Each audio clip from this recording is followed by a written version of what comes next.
আসসালামু আলাইকুম।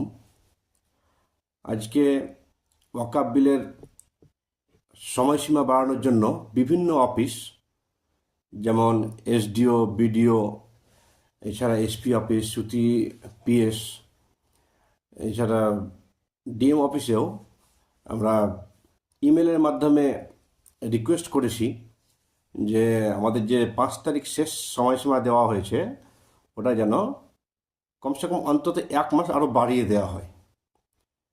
দিদি এমনভাবে আমাদেরকে বেঁধে দিলেন টাইম, এই সামান্য সময়ের মধ্যে সমস্ত কাগজ রেডি করা, সমস্ত দাগ খতিয়ান, পর্চা, এলআর পর্চা, আরএস পর্চা সব রেডি করে সব খসড়া দেওয়া আমাদের পক্ষে খুবই কঠিন।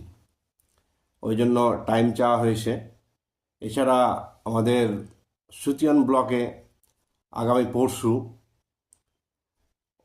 আমরা বেশ কয়েকজন মিলে বিডিওকে নিজ হাতে জ্ঞাপন দেব এবং সময়সীমা বাড়ানোর জন্য অনুরোধ করার জন্য আমরা বলবো।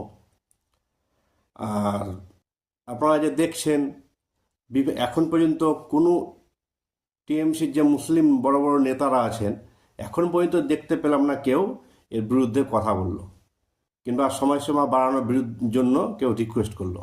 ওরা এমনভাবে নিজেকে বিক্রি করে দিয়েছে।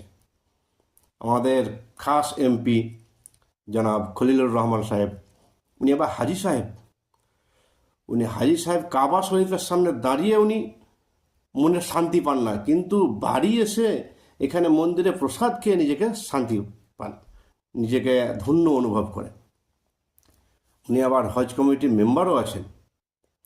আমাদের জাকির হোসেন সাহেব, ওনাকে জিজ্ঞেস করলে তো উনি বলবেন যে আমি কিছুই জানি না। এখন পর্যন্ত শুনতে পেলাম না যে কোনো মন্ত্রী, কোনো আমাদের মুসলিম টিএমসির দালালগুলা যেগুলা পদত্যাগ করলো, কি ইস্তফা দিল, কি দুঃখ প্রকাশ করলো। মানে ওরা তাকিয়েই ছিল যে কি করে মুসলমানদের সম্পত্তিগুলো লয়ছয় করা যায়, কি করে তাদের এমনভাবে সময়সীমা দেওয়া হবে যাতে তাদেরকে বরবাদ করা যায়। কিন্তু যাই হোক, আমরা আমাদের হকের জন্য লড়াই করব। তাদেরকে সাজা আমাদেরকে সবাই মিলে 2026-এ